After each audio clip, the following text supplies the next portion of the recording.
문재인 정부가 일자리 정부를 표방하고 있는데 고용은 쇼크 수준이라는 평가를 받고 있습니다.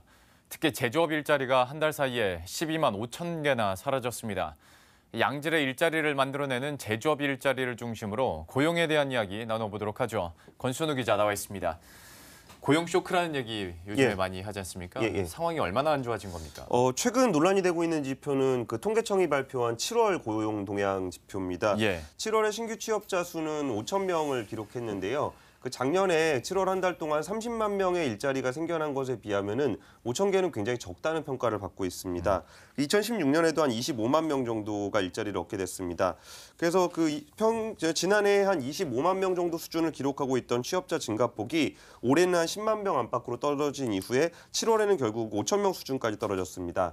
그 산업별로 보면 제조업 취업자 수가 12만 5천 명이 줄었고 시설 관리가 한 10만 1천 명, 그리고 교육 서비스도 7만 8천 명 정도 감소를 했습니다.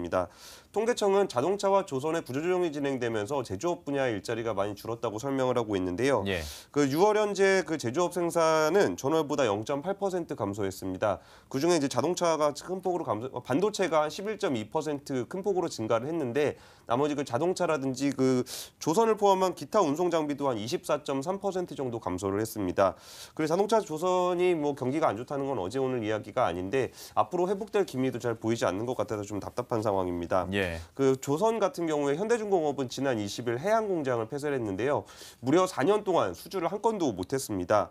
해양 플랜트 부분이 이제 마지막 해양 플랜트가 인도가 되면서 해양 공장이 문을 닫게 된 건데 거기에 이제 그 김숙현 해양부부 사업부문 대표가 얘기했던 것이 일이 없는 만큼 조직을 대폭 축소하고 이제 희망퇴직을 실시하겠다라고 밝혔습니다. 그리고 본인도 그에 대한 책임을 지고 물러나겠다고 밝혔고요. 그리고 이제 현대중공업 같은 경우는 이번에 해양 공장 그 중단 조치로 한 협력업체 포함해서 한 4천여 명 정도가 일자리를 잃을 것으로 예상이 되고 있습니다. 삼성중공업과 대우조선 역시 계획대로 진행이 된다면 올해 안에 그다음에 3분기 4분기에 각각 1,000명 이상씩 좀 인력 감축을 해야 되는 상황입니다. 참 이렇게 일거리가 없어서 대형 조선사들이 인력을 감축하다 보면 협력업체들은 말할 것도 없겠네요. 아무래도 중대형 조선사의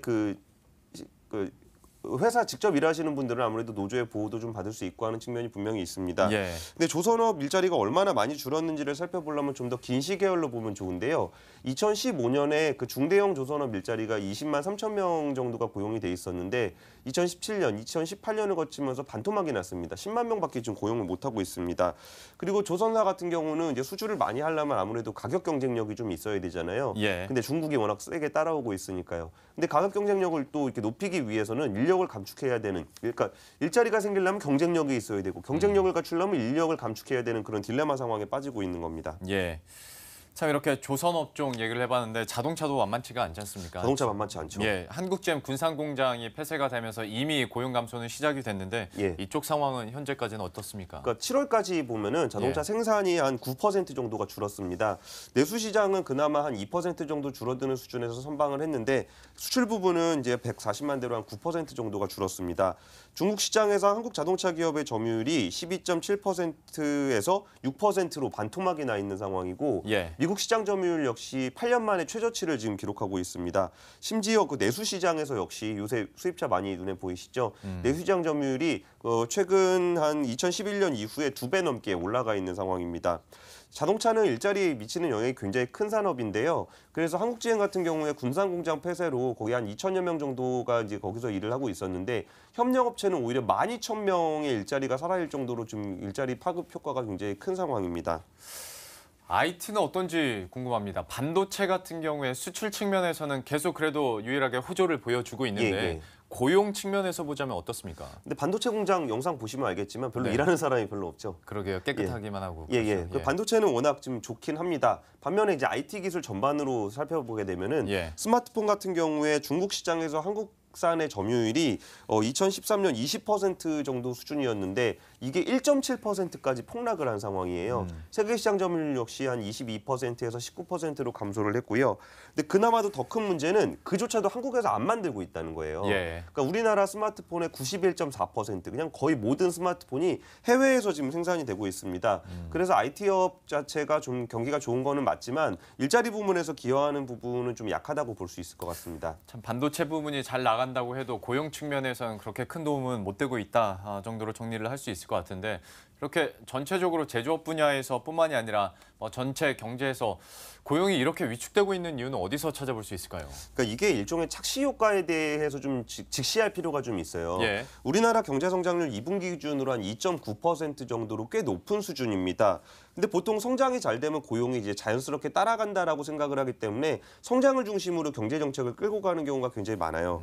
근데 우리나라 같은 경우에 지금 반도체가 전체 수출의 한 절반 정도를 차지할 정도로 굉장히 그 성장 기여도가 높은 상황이거든요. 반면에 이제 고용을 많이 유지하고 있는 조선이라든지 자동차 이런 분야에서는 굉장히 좀 안 좋은 상황이에요. 그러니까 제조업 중심의 일자리는 주로 그러니까 성장은 되지만 제조업 중심의 일자리들은 굉장히 감소하고 있는 상황이라고 볼 수 있을 것 같습니다. 제조업 같은 경우는 전체 일자리에서 차지하는 비중은 한 17% 정도로 이렇게 크진 않아요.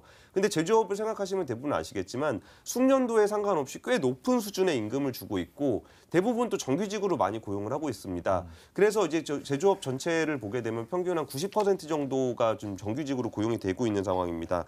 이게 또 제조업이 어려움에 빠지면은 나머지 업종에도 미치는 영향이 큰데 예를 들면 제조업에서 일하시던 분들이 여기서 일자리를 잃게 되면은 자영업에 진출하시는 경우가 굉장히 많아요. 예. 그러니까 IMF를 겪은 이후에 우리나라 제조업 일자리는 절반으로 줄었고 서비스는 2배가 늘어나게 됐는데 이 부분에서 자영업자들이 굉장히 늘어나는 측면도 제조업 일자리의 위기와 이제 동일선상에서 볼 수 있는 거예요. 자영업자 같은 경우는 최근에 뭐 10개 중에 9개가 폐업을 한다 그래서 좀 논란이 되고 있잖아요. 그러니까 이게 결국 제조업의 위기는 그 자영업 서비스업의 과잉 경쟁으로 이어질 수가 있다는 겁니다. 예. 트럼프 대통령이 요새 좀 전 세계를 대상으로 무역 전쟁을 벌이고 있는 것도 철강이라든지 자동차라든지 이런 제조업 일자리를 유지하기 위해서입니다. 그래서 지금 어떤 성장률이라는 지표에만 몰두할 것이 아니라 고용이라는 측면, 일자리라는 측면이 지금 성장하고 괴리가 된 이상 여기 일자리 측면에서 성장 정책 쪽에 좀 더 포커스를 갖출 필요가 있을 것 같습니다. 예. 이 녹록지 않은 고용 상황에 대해서는 앞으로도 이야기를 좀 더 하게 될 것 같습니다. 권순우 기자였습니다. 고맙습니다.